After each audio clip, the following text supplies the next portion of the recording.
ईश्वर केवल और केवल सच में बसता है। जहाँ सच नहीं वहाँ ईश्वर नहीं। ऐसा ही कुछ विश्वविख्यात दार्शनिक सुकरात का भी मानना था। वो भी यही कहा करते थे कि जब मुझे मेरे ईश्वर पर भरोसा है तो मैं आखिर किस लिए झूठ बोलूं। मेरे ईश्वर ने मुझे सच की तालीम दी है, न कि झूठ की। फिर मैं भला झूठ क्यों बोलूं। सुकरात को इसीलिए जहर देकर के मारा गया क्योंकि वो सच बोलता था। उनको लगा कि वो राज्य के खिलाफ कोई बगावत या क्रांति कर रहा है। उसका कसूर सिर्फ इतना था कि वो लोगों को याद दिला रहा था कि तुम असत्य में जी रहे हो। लोगों के लिए जहाँ असत्य ही जीवन जीने का तरीका बन गया हो, वहाँ भला उनकी बात कौन सह सकता था। अदालत में उस पर मुकदमा चला, मगर अदालत के मुख्य न्यायाधीश को इससे थोड़ी ग्लानि हो रही थी, क्योंकि उसे सुकरात जैसे व्यक्ति को सजा देनी पड़ रही थी। लेकिन जूरी के ज़्यादातर लोग उसे मौत की सजा दिए जाने के पक्ष में थे। न्यायाधीश ने रास्ता खोज निकाला। उसने कहा, सुकरात, मैं तुमसे निवेदन करता हूँ कि अगर तुम एथेंस शहर को छोड़कर चले जाओगे तो तुम्हें कोई दंड नहीं देंगे। एथेंस के लोग राजी हो जाएंगे और तुम्हें शहर छोड़ने के बाद तुम जो चाहो सो कर सकते हो। सुकरात ने कहा, मैं जहाँ जाऊँगा वहीं मुझ पर मुकदमा चलेगा। सच तो जहाँ जाएगा वहीं चोट करेगा। जब एथेंस जैसे शहर में सत्य चोट कर रहा है तो और कहाँ जाऊँ जहाँ पर ये सत्य चोट नहीं करेगा। मुख्य न्यायाधीश ने एक और मौका देते हुए कहा, तो फिर तुम ऐसा करो, तुम इसी शहर में ही रहो। हम तुम्हें बुढ़ापे में शहर से बाहर निकालना नहीं चाहते, मगर सत्य बोलना बंद कर दो। सुकरात ने कहा, ये तो और भी असंभव है। सत्य के बिना तो मैं जी भी नहीं सकता। सत्य ही मेरी सांस है। सांस लिए बगैर जैसे कोई जी नहीं सकता, उसी प्रकार मैं सत्य बोले बगैर भी जी नहीं सकता। जीवन रहे या जाए, इसकी कोई परवाह नहीं। अच्छा हो कि आप मुझे मौत की सज़ा दे दें। कम से कम लोग तो इतना कहेंगे कि मरा तो सच के लिए मरा। सुकरात ने कोई समझौता नहीं किया। वाह रे मेरे मौला, तेरी रहमत भी कमाल की है कि कुछ लोग तेरे और तेरे सच के लिए जान तक कुर्बान कर देते हैं। आवाज़ के लोगों को न जाने क्या होता जा रहा है कि वो सच बोलने से कतराते हैं। सच ही परमपिता परमेश्वर है, जो खुद सत्य स्वरूप है। वो भला अपने जीवों को झूठ बोलना क्यों सिखाएगा। फिर भी न जाने हम लोग क्यों झूठ बोलने में जरा सा भी नहीं घबराते। क्या हमें हमारे ईश्वर का जरा भी डर नहीं रह गया।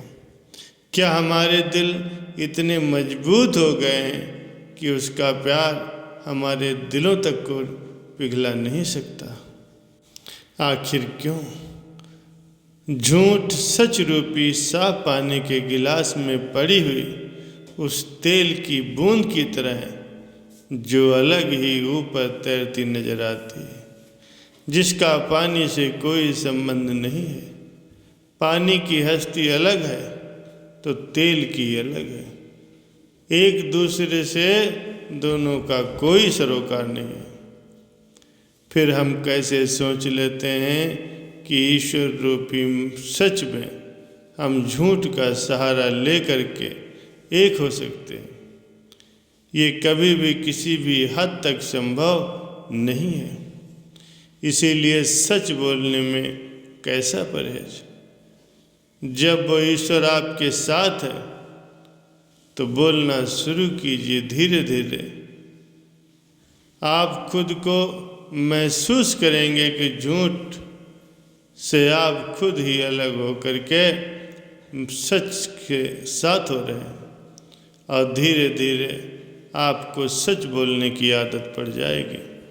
फिर देखना कि अपने आप ही आपको झूठ बोलना सही नहीं लगेगा, आप खुद ही परहेज करने लगेंगे। प्यारे सज्जनों, ईश्वर हमेशा सच के ही साथ रहता है, क्योंकि वो खुद ही सच है और सत्य स्वरूप है। ईश्वर ही सच है।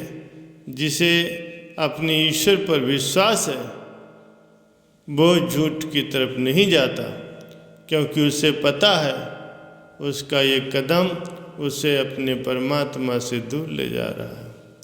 इसीलिए सच बोलना बहुत ज़रूरी है। अगर रूहानियत का सफ़र तय करना है तो सच बोलना पड़ेगा। जानवर और इंसान में सिर्फ यही फर्क है कि पता ही नहीं होता कि इंसान है, और पता होने के बावजूद भी राह पर नहीं चलता। शुक्रात की निर्भीकता की बात को अलग से समझने की ज़रूरत है। ज्ञान की राह न तो आसान है और न ही मुश्किल। इस बात को यूँ समझें कि ज्ञान प्राप्ति की दरकार जब एक आत्मिक संकल्प में बदल जाती है तो व्यक्ति निर्भीकता के साथ ज्ञान के मार्ग पर आगे बढ़ने लगता है। शुक्रात ने जहर का प्याला खुशी खुशी पिया और अपनी जान दे दी।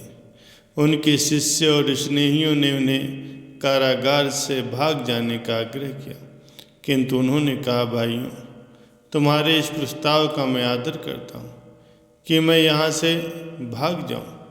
प्रत्येक व्यक्ति को जीवन और प्राण के प्रति मोह होता है।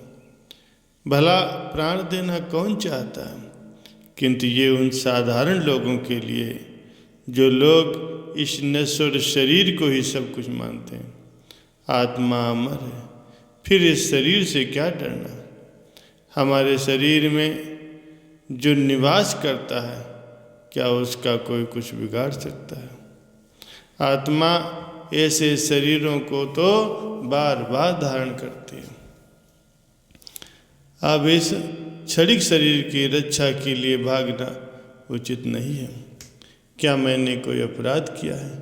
जिन लोगों ने इसे अपराध बताया है उनकी बुद्धि पर अज्ञान का प्रकोप है।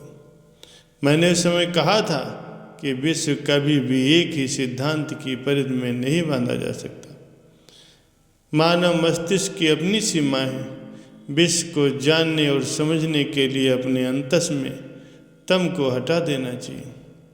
ईश्वर एक नश्वर काया मात्र नहीं है, वो सजग और चेतनात्मा में निवास करता है।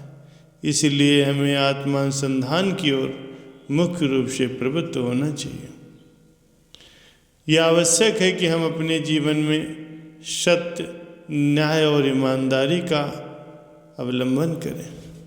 वैसे तो ये सुकरात के जीवन का आखिरी संदेह है, पर अगर जीवन और उनके अभिप्राय के बारे में गहरे से विचार किया जाए तो ये संदेश हमारे लिए एक सूत्र है जिसके भरोसे हम अज्ञान और सांसारिकता दोनों के जंजाल से बाहर निकल सकते हैं।